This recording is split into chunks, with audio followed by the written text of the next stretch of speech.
She only wanted attention just to be seen for once, but what she did to her body became the biggest mistake of her life.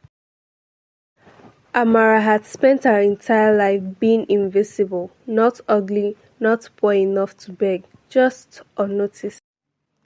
In Ajegunle, life didn't wait for anyone. Her mother sold akara by the roadside, and every morning Amara stood beside her, hoping that one day things would change. But in school, nothing ever did. Boys laughed with her, but never looked at her twice. But there was Zainab, her closest friend. Zainab wasn't perfect either. No curves, no attention. But somehow she didn't care.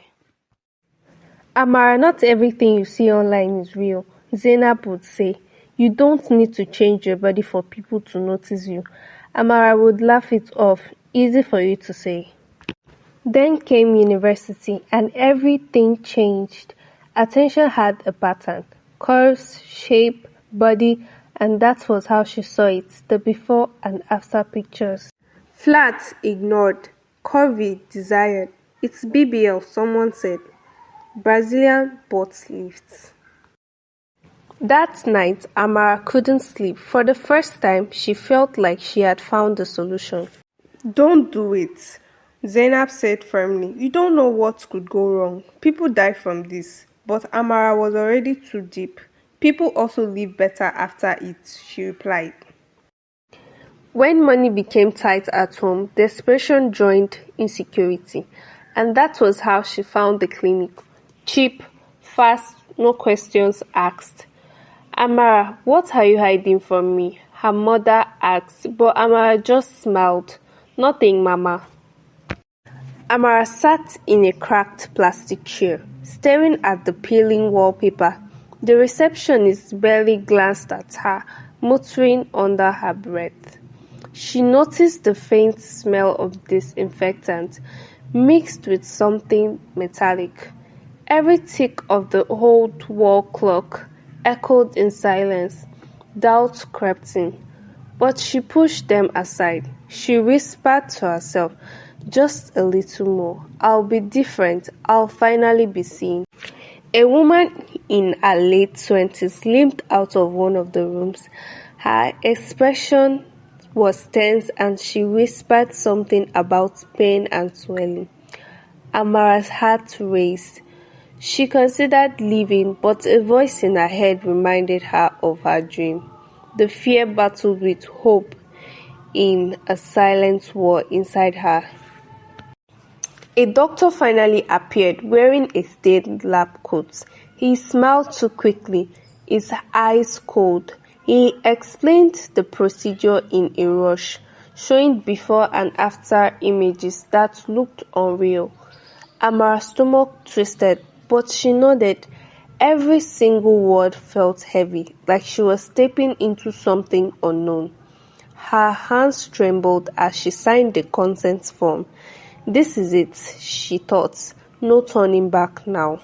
Meanwhile, Zainab kept living her life, slowly building herself peacefully, no shortcut. A few days later, the surgery was declared successful. The swelling had started to go down. Her body looked different, curves in places that were once flat, a figure she had only ever seen on other girls. When she looked in the mirror, she barely recognized herself. And for the first time in her life, she smiled. Her phone began to buzz. Messages came in, compliments, attention. You look so good. What did you do? Damn, is this really you? Finally, she was seen. The pain started, not normal pain. Something was wrong. One night, the pain became unbearable, not the kind you could ignore, not the kind you could sleep through. It spread slowly at first, then all at once.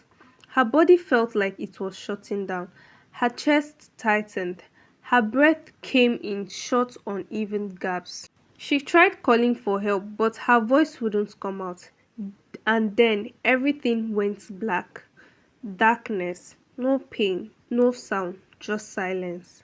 She felt like she was floating, not alive, not gone either. Then a voice, soft, familiar. Why did you do it? Images started forming. Her room, her mirror, the comments, flat, not attractive, no shape, each word echoing louder than before. BBL, the word lingered. It's simple. You look perfect. Everyone is doing it. She ignored the fear, ignored the warnings, all because she wanted to be seen. Bright lights, voices rushing, machine beeping. Her body lay still, but everything around her was chaos. Severe infection, the doctor said. We are trying, but it's critical. A nurse moved quickly. Another voice shouted for more supplies. Time was running out. Doctor, we are losing her. The machines beeped faster, then slower. Then one long sound. Back in the darkness. The same voice returned. You still have a chance. Do you want to go back? For the first time, she was afraid, not of being flat, but of never waking up again. Her fingers moved just slightly, back in the hospital. Wait, I think she's responding. The monitor flickered. A small signal, a tiny fight, and then everything faded to black. Zainab arrived at the hospital, tears already falling. I told you, she whispered. Amara looked at her, weak, broken. I just wanted to be seen, she said softly. Then her mother came in, and Amara's eyes widened in surprise. Her mother wept bitterly, finally seeing the pain her daughter has been hiding. The machine beeped slowly, each sound weaker than before. Amara closed her eyes, giving up, and her body went still. Thanks for watching. Please subscribe to my channel for more stories.